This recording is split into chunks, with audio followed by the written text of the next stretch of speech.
Program ini telah dimulai sejak tahun 2017. Sampai saat ini alhamdulillah telah dibantu sebanyak 349 orang mustahik.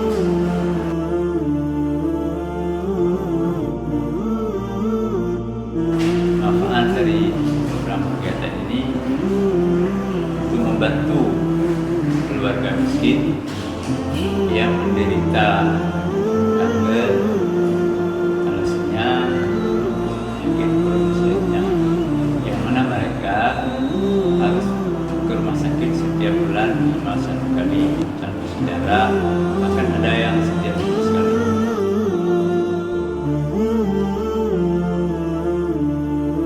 Alhamdulillah Bapak sudah membantu kami.